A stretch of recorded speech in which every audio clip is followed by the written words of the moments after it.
जहां एक ओर देश अंतर्राष्ट्रीय स्तर कूटनीतिक, राजनीतिक और सामरिक परिदृश्य के अनुसार अपने आप को मजबूत करने में लगा है, तो वहीं दूसरी ओर देश का विपक्ष अपने निजी हित के लिए देश को अंतर्राष्ट्रीय और आंतरिक रूप से कमजोर करने में लगा हुआ है। अपने निजी राजनीतिक महत्वाकांक्षा और स्वार्थ के कारण अपने से विपरीत विचारधारा के लोगों के साथ अप्राकृतिक गठबंधन करने में लगा हुआ है। देश का विपक्ष मोदी को सुबह उठते ही गाली देता है और शाम को सोने से पहले देश के विपक्ष के लिए मोदी दवा की तरह हो गए हैं। अगर सुबह शाम नहीं लेंगे तो उन्हें नींद ही नहीं आएगी। लेकिन मोदी तो मोदी ही ठहरे, वो अपने में मस्त देश सेवा से ओतप्रोत सिर्फ राष्ट्र सेवा में समर्पित हैं। लेकिन विपक्ष को शायद देश की तरक्की पसंद नहीं आती, इसीलिए वो मोदी के हर काम में अड़चन लगाए हुए हैं। आपको बताते हैं पूरी खबर। भारत इस वर्ष G20 देशों का नेतृत्व कर रहा है और देश के विभिन्न शहरों में इसी से संबंधित बैठकों का आयोजन हो रहा है। तैयारियों को लेकर चीन, अमेरिका, ब्रिटेन, फ्रांस और जर्मनी समेत दुनिया के 20 देशों के प्रतिनिधि इसी सिलसिले में भारत के दौरे पर हैं। भारत G20 समूह की एक बैठक कश्मीर में कर रहा है और उसकी मेजबानी के लिए जोर शोर से तैयारियां हो रही हैं। पाकिस्तानी पक्ष ने हमेशा की तरह अपना कश्मीर राग अलापा है, लेकिन भारत उसको लेकर तनिक भी चिंतित नहीं है। जब 2019 में अनुच्छेद 370 को कश्मीर से हटाया गया, उसके बाद से ही लाल चौक के घंटाघर पर लगातार भारतीय तिरंगा लहरा रहा है। इसके पहले जब कश्मीर में आतंकवाद जोरों पर था, तो वहां कई बार पाकिस्तानी झंडे लहराए जाते थे। अलगाववादियों के प्रदर्शन और पत्थरबाजी की भी घटनाएं बहुत तेज हो गई थी। अब केंद्र सरकार ने श्रीनगर को स्मार्ट सिटी बनाने का फैसला लिया है। इसके तहत घाटी की राजधानी श्रीनगर के व्यापारिक केंद्र लाल चौक का भी रूप रंग बदलने की तैयारी की जा रही है। श्रीनगर के बिल्कुल केंद्र में आज से 4 दशक पहले तब के मुखिया शेख अब्दुल्ला ने लाल चौक बनवाया था। उनका नाम रखने के पीछे ये भी कारण बताया जाता है कि चूंकि नेहरू को साम्यवादी रूस पसंद था, इसीलिए उनको खुश करने के लिए शेख अब्दुल्ला ने ये नाम रखा। इसका घंटाघर बाद में कश्मीर की एक तरह से पहचान ही बन गया। हर एक जगह उसको फोटो छपे और कश्मीर की कोई भी खबर आती थी तो ये घंटाघर बैकग्राउंड में रखा जाता था। अब सरकार ने जब कश्मीर को स्मार्ट सिटी बनाने का फैसला लिया है, तो घंटाघर की भी सूरत बदलेगी। देश में विपक्ष का बेहतर स्थिति में होना एक मजबूत लोकतंत्र का सूचक होता है, लेकिन विपक्ष का काम भी है कि वो सरकार के कंधे से कंधा मिलाकर अंतर्राष्ट्रीय स्तर पर देश को मजबूत करे, न कि देश को कमजोर। 2024 के आम चुनाव को लेकर सभी राजनीतिक पार्टियां अपनी रणनीति बनाने में जुटी हैं। मोदी के खिलाफ विपक्षी दल विपक्षी एकता की वकालत कर रहे हैं। हालांकि पीएम मोदी की राजनीति के आगे विपक्ष का खेल खराब होता जा रहा है। अब पीएम मोदी के नए अंदाज से विपक्ष में खलबली मच गई है। मोदी और बीजेपी को लेकर इस बदले सियासी माहौल को विपक्ष अपने लिए खतरे की घंटी मान रहा है। दरअसल हाल ही के दिनों में मुस्लिम बुद्धिजीवियों ने पीएम मोदी की खुलकर तारीफ की है।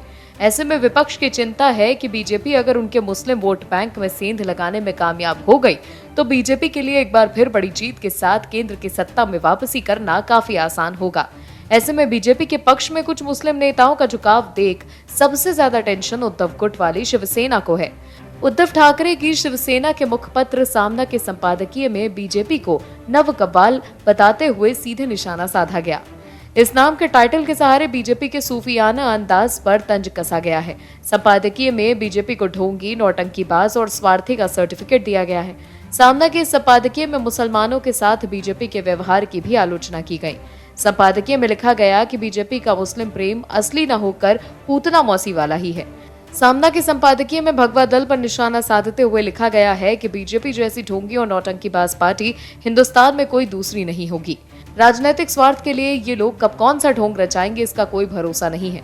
एक तरफ हिंदुत्व के नाम पर मुस्लिम समुदाय पर हमले करवाते हैं, तो चुनाव आते ही उन्हीं मुसलमानों को चूमकर सेकुलरवाद का बुर्का पहन लेते हैं। अभी भी कहा जा रहा है कि बीजेपी लोग मुस्लिम मतदाताओं से सूफी संवाद स्थापित करेंगे। इसके साथ ही संपादकीय में यह भी लिखा गया है कि 2024 के लोकसभा चुनाव में केवल 1 साल ही रह गया है, जिसकी वजह से बीजेपी को मुस्लिम प्रेम की हिचकी आने लगी है और ये हिचकी 1 साल तक जारी रहेगी और चुनाव खत्म होते ही रुक जाएगी। सामना में यह भी लिखा गया है कि राजनीतिक जरूरत और अपरिहार्यता के रूप में बीच बीच में बीजेपी मुस्लिम प्रेम का मुखौटा चढ़ाती रहती है। हाल ही की सूफी संवाद मुहिम इस तरह का एक मुखौटा है। उनका मुस्लिम प्रेम भी शुद्ध भावना न होकर उनके वोटों के लिए है। तो देखा आपने कैसे बीजेपी को मिल रहे मुस्लिम के समर्थन से विपक्ष की नींद उड़ गई है। कई दिन पहले राष्ट्रपति द्रौपदी मुर्मू से पद्मश्री प्राप्त करने वाले कर्नाटक के दिग्गज बिदरी शिल्प कलाकार शाह रशीद अहमद कादरी ने प्रधानमंत्री नरेंद्र मोदी की जमकर तारीफ की थी। उन्होंने कहा था कि उनका ये मानना गलत था कि बीजेपी सरकार उन्हें इस प्रतिष्ठित नागरिक सम्मान से सम्मानित नहीं करेगी। कादरी द्वारा पीएम मोदी की तारीफ करते हुए वीडियो वायरल हुआ तो विपक्ष के नेता इसे साजिश बताने लगे। हालांकि कादरी ने बाद में मीडिया को बताया कि उन्होंने पीएम मोदी की तारीफ दिल से की और अब वो बीजेपी को वोट देंगे। यही वजह है कि कांग्रेस से लेकर उद्धव गुट की शिवसेना सब परेशान है कि मुसलमानों के बीच भी बीजेपी की लोकप्रियता बढ़ती जा रही है। इस देश में दो तरह के राजनेता हैं और एक गलती से मानहानि करते हैं और दूसरे आदतन मानहानि करते हैं। राहुल गांधी दूसरी तरह के नेता में शुमार हैं, जिनकी आदत है पहले चोरी और फिर सीनाजोरी करने की। अभी एक अदालत के फैसले से कांग्रेस उभर भी नहीं पाई थी कि तब तक पटना की अदालत ने राहुल गांधी को तलब कर लिया। अभी कांग्रेस स्वामी को मिले पहले झटके का तोड़ निकल भी नहीं रहा था कि उन्हें एक और झटका मिला है पटना के एमपी एमएलए कोर्ट से, और शिकायतकर्ता थे भाजपा के राज्यसभा सांसद सुशील मोदी और विवाद वही पुराना, मोदी समाज पर अभद्र टिप्पणी। लेकिन सवाल यह है कि क्या राहुल गांधी कोर्ट में पेश होंगे और क्या राहुल गांधी माफी मांगेंगे?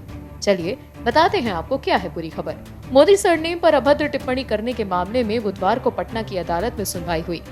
बिहार बीजेपी के वरिष्ठ नेता सुशील कुमार मोदी ने मई 2019 में पटना के एमपी एमएलए कोर्ट में मामला दर्ज कराया था।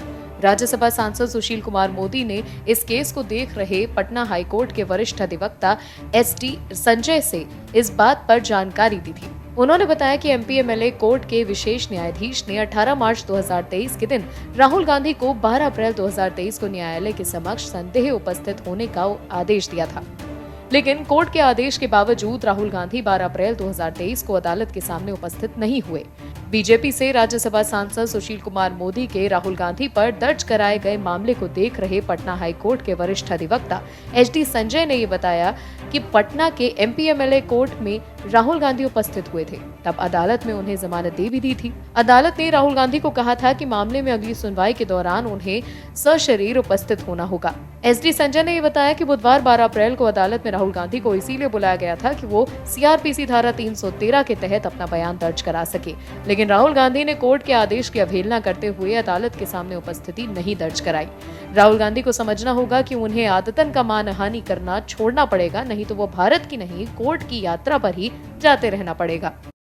आम आदमी पार्टी की मुश्किलें कम होने का नाम नहीं ले रही है। केजरीवाल अपने नेताओं को कट्टर ईमानदार बताते फिर रहे हैं, लेकिन उनकी दलीलें कोर्ट में काम नहीं आ रही है।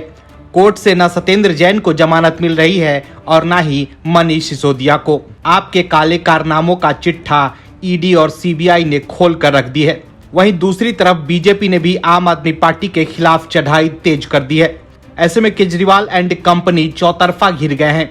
एक तरफ दिल्ली सरकार के कथित शराब घोटाले से जुड़ी मनी लॉन्ड्रिंग केस में मनीष सिसोदिया की जमानत याचिका पर बुधवार को सुनवाई हुई। इस दौरान ईडी ने सिसोदिया को इस पूरे मामले का अहम साजिशकर्ता बताया। ईडी ने दावा किया है कि आबकारी नीति बनाने और लागू करने में सिसोदिया की मुख्य भूमिका रही है। ऐसे में मनीष सिसोदिया की मुश्किलें और बढ़ गई है। वहीं दूसरी तरफ दिल्ली बीजेपी के नेताओं और कार्यकर्ताओं ने भी केजरीवाल के खिलाफ हल्ला बोल दिया है। बीजेपी ने दीनदयाल उपाध्याय मार्ग स्थित आम आदमी पार्टी के कार्यालय के पास विरोध प्रदर्शन किया और आप नेताओं पर लगे भ्रष्टाचार के आरोपों को लेकर मुख्यमंत्री अरविंद केजरीवाल से इस्तीफे की मांग की। इस दौरान दिल्ली बीजेपी अध्यक्ष वीरेंद्र सचदेवा ने कहा, पिछले 8 वर्षों में दिल्ली में भ्रष्टाचार का उद्योग चल रहा है। इस भ्रष्टाचारी सरकार को उखाड़ने का बीजेपी कार्यकर्ताओं ने संकल्प लिया है। वहीं बीजेपी नेता रामवीर सिंह विधूरी ने कहा कि आम आदमी पार्टी के नेता प्रधानमंत्री के खिलाफ अपशब्द बोल रहे हैं। ये इस पार्टी के अंत का संकेत है। दिया बुझने से पहले फरफराने लगता है, यही हाल आपका है। उन्होंने कहा कि शराब ठेकेदारों का कमीशन बढ़ाकर घोटाला किया गया। बीजेपी कार्यकर्ताओं के संघर्ष के कारण घोटाले और भ्रष्टाचार के आरोपों में मनीष सिसोदिया और सत्येंद्र जैन को जेल जाना पड़ा। उन्होंने ये भी कहा कि जल बोर्ड में बिल जमा करने, बिजली कंपनियों को सब्सिडी का पैसा देने, दिल्ली परिवहन निगम में बस खरीदने और स्कूलों में कमरे के निर्माण में घोटाला किया गया। इन घोटालों के लिए मुख्यमंत्री जिम्मेदार हैं, इसके साक्ष्य उपलब्ध हैं। बीजेपी कार्यकर्ता उनकी गिरफ्तारी के लिए आंदोलन करेंगे। ये सरकार सभी मोर्चों पर विफल है। दिल्ली विश्व की सबसे प्रदूषित राजधानी है। लोगों को स्वच्छ पेयजल नहीं मिल रहा है, न कोई नया स्कूल बना और न अस्पताल। वहीं दिल्ली बीजेपी प्रदेश अध्यक्ष ने कहा कि कार्यकर्ता प्रदर्शन और आंदोलन के साथ जन जागरण करेंगे। अगले 3 महीने तक कार्यकर्ता घर घर जाकर आप नेताओं के अपराध की जानकारी जनता को देंगे। इसके साथ ही उन्होंने ये भी कहा कि वर्ष 2025 से पहले इस सरकार को हटाना है। बस डिपो बनाने में घोटाला हुआ है। उन्होंने दावा किया कि जल्द ही परिवहन मंत्री कैलाश गहलोत के खिलाफ कार्रवाई होगी। कुल मिलाकर देखें तो बीजेपी ने जिस तरह से केजरीवाल के खिलाफ मोर्चा खोल रखा है, उसको देखकर लगता नहीं है कि केजरीवाल की मुसीबत कम होने वाली है। कहीं आने वाले समय में ऐसा न हो कि केजरीवाल का पूरा कैबिनेट जेल पहुंच जाए और केजरीवाल को दोबारा से कैबिनेट विस्तार न करना पड़ जाए।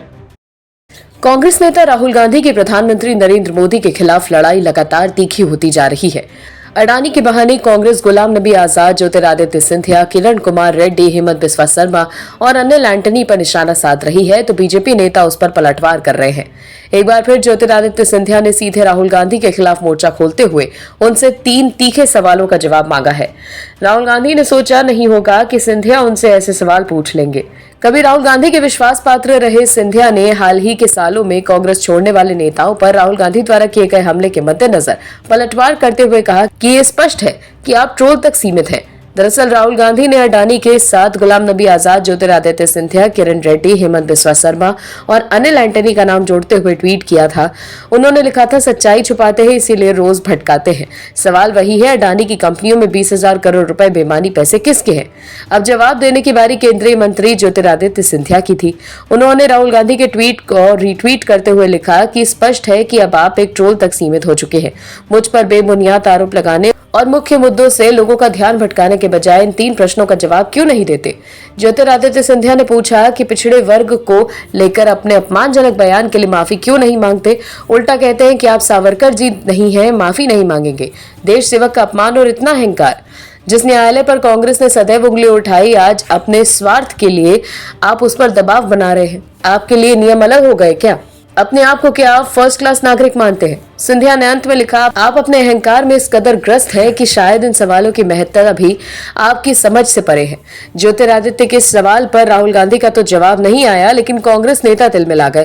कांग्रेस के नेता सिंधिया का पुराना वीडियो शेयर कर रहे हैं जो वो कांग्रेस में थे। कांग्रेस नेता श्रीनिवास बीवी ने ज्योतिरादित्य सिंधिया का पहले का वीडियो शेयर कर लिखा, लोकतंत्र की नीलामी में सरेआम नीलाम हुए श्रीयंत महाराज, पहले इस बात का जवाब दो, अपनी गर्दन काटा कर बीजेपी में शामिल हुए हो या फिर मोदी शाह के सामने झुक कर ईमान बेचा है। वहीं सुप्रिया श्रीनेत ने भी ट्वीट कर अपनी भड़ास निकाली। सुप्रिया श्रीनेत ने लंबा चौड़ा पोस्ट कर लिखा, श्री सिंधिया जी, पिता की उम्र से बड़े लोगों से पैर छुआ कर महाराज कहलवाने वाले आप जैसे बड़बोले अहंकारी अब शिष्टाचार पर ज्ञान दे रहे हैं। लोग आपके परिवार के ऊपर गद्दारी का आरोप लगाकर भूल करते हैं, क्योंकि गद्दारों की सूची में तो सबसे बड़ा नाम आपका है। वहीं सुप्रिया ने यह भी लिखा कि आप चाटुकारिता में इतने ग्रस्त हैं कि अंधभक्त से भी 4 हाथ आगे निकल गए हैं। राहुल गांधी के खिलाफ बोलना आपकी मजबूरी है, नहीं तो भाजपा से हाथ पकड़कर बाहर कर दिए जाएंगे।